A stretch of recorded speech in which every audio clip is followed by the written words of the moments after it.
Doha ആക്രമണത്തെ തുടർന്നുണ്ടായ വ്യോമപാത അടയ്ക്കലിൽ കൊച്ചിയിൽ നിന്നുള്ള 17 വിമാനങ്ങളുടെ സർവീസ് റദ്ദാക്കിയതായി സിയാൽ അറിയിച്ചു. യാത്രക്കാർ വിമാന കമ്പനിയുമായി ബന്ധപ്പെടാൻ സിയാൽ അറിയിച്ചിട്ടുണ്ട്. ബിനിൽ വിശദവിവരങ്ങളുമായി നമുക്കൊപ്പം ചേരുന്നുണ്ട്. Binil, good morning. വ്യോമ ഗതാഗതം പുനഃസ്ഥാപിച്ചിട്ടുണ്ട്. ഇനി എപ്പോഴാണ് ഈ വിമാനങ്ങളുടെ റദ്ദാക്കിയ വിമാനങ്ങളുടെ പുതുക്കിയ ഷെഡ്യൂൾ എന്നത് സംബന്ധിച്ച് എന്തെങ്കിലും വിവരങ്ങൾ ഇവർ കൈമാറിയിട്ടുണ്ടോ? വിശദവിവരങ്ങൾ എന്താണ്?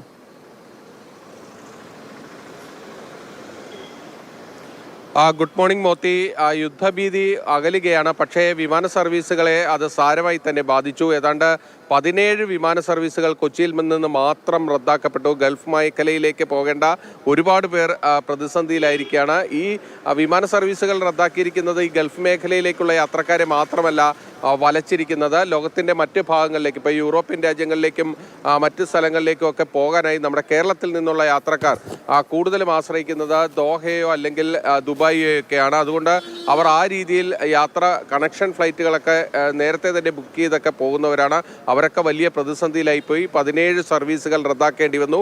ഇനി ഉച്ചയ്ക്ക് ശേഷമായിരിക്കും ഗൾഫ് മേഖലയിലേക്കുള്ള വിമാന സർവീസുകൾ എന്നാണ് സിയാൽ അറിയിച്ചിരിക്കുന്നത്. കാരണം നിലവിലുള്ള ഷെഡ്യൂൾ പ്രകാരം ഇനി വിമാനങ്ങൾ വരാനും പോകാനും ഒക്കെ ഉള്ളത് ഉച്ചയ്ക്ക് ശേഷമുള്ള സമയമാണ്. ഈ 17 സർവീസുകൾ എന്ന് പറയുമ്പോൾ തന്നെ ആയിരക്കണക്കിന് യാത്രക്കാരെയാണ് അത് ബാധിച്ചിരിക്കുന്നത്. അവരെ എപ്പോഴേക്ക് അവർക്ക് കൂടിയുള്ളൊരു യാത്രാ സൗകര്യം ഉണ്ടാകുമെന്നത് സംബന്ധിച്ച കാര്യങ്ങളൊക്കെ വിമാന കമ്പനികളാണ് തീരുമാനിക്കേണ്ടത്. അതുകൊണ്ട് തന്നെയാണ് സിയാൽ ഈ യാത്ര സംബന്ധിച്ച കാര്യങ്ങൾക്ക് വിമാന കമ്പനികളുമായി നിരന്തരം സമ്പർക്കത്തിൽ ഏർപ്പെടാൻ യാത്രക്കാർക്ക് സൗകര്യമുണ്ടായ യാത്രക്കാർക്ക് വിമാന കമ്പനികൾ സൗകര്യങ്ങൾ ഒരുക്കി കൊടുത്തിട്ടുണ്ടോ?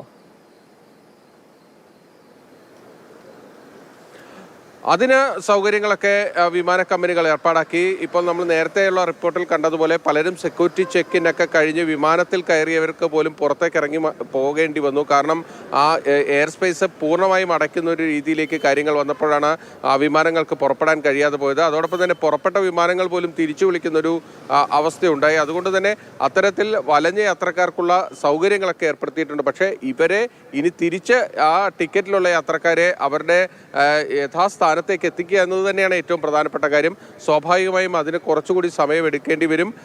കൂടുതൽ വിമാന സർവീസുകൾ നേരത്തെയുള്ള ഷെഡ്യൂളിന് അപ്പുറത്തേക്ക് ഓപ്പറേറ്റ് ചെയ്താൽ മാത്രമേ അതിനുള്ള സാധ്യതകളുള്ളൂ. അക്കാര്യങ്ങളൊക്കെ തന്നെ ഇനി ബന്ധപ്പെട്ട വിമാന കമ്പനികളാണ് തീരുമാനിക്കേണ്ടത്. എന്തായാലും സിയാൽ അധികൃതർ വിമാന കമ്പനികളുമായും സിയാലുമൊക്കെ ആയിട്ട് യാത്രക്കാർ ബന്ധപ്പെടണമെന്ന് ഒരു നിർദ്ദേശമാണ് ഇപ്പോൾ നൽകിയിരിക്കുന്നത്. ശരി ബിനിൽ, തിരുവനന്തപുരം വിമാനത്താവളത്തിലും ഇതുപോലെ തന്നെ ദുരവസ്ഥയുണ്ട്. നമുക്ക് രാഹുൽ ജി നാഥ് വിശദവിവരങ്ങളുമായി ഒപ്പം ചേരുന്നുണ്ട്. രാഹുലിനോട് ചോദിക്കാം, എങ്ങനെയാണ് തിരുവനന്തപുരത്തെ വിവരങ്ങൾ എന്ന്. Rahul, good morning. തിരുവനന്തപുരത്ത് എങ്ങനെയാണ് ഈ വിമാനങ്ങൾ റദ്ദാക്കിയത് മൂലം യാത്രക്കാർ അനുഭവിക്കുന്ന പ്രശ്നങ്ങൾ, വിശദവിവരങ്ങൾ എന്തൊക്കെ രാഹുൽ?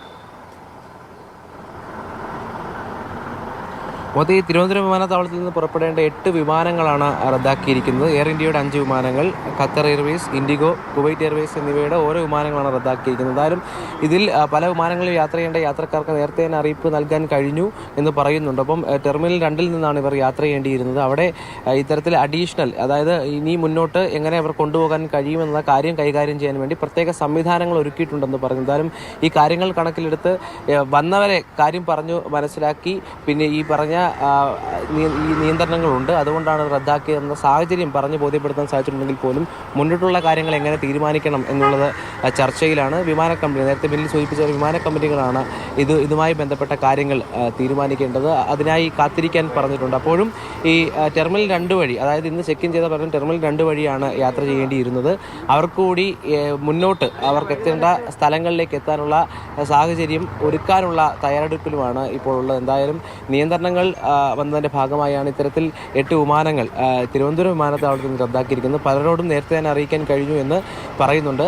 അപ്പോഴും ആളുകൾക്ക് വേണ്ടിയുള്ള സംവിധാനങ്ങൾ, മുന്നോട്ട് എന്ത് സംവിധാനങ്ങൾ ഒരുക്കാൻ കഴിയുമെന്ന ചർച്ചയിലാണ് ഇപ്പോൾ ടിയാലുള്ളത്. അതുമായി ബന്ധപ്പെട്ട ചർച്ചയുമായി ഇപ്പോൾ മുന്നോട്ട് പോകുന്നത്. ശരി.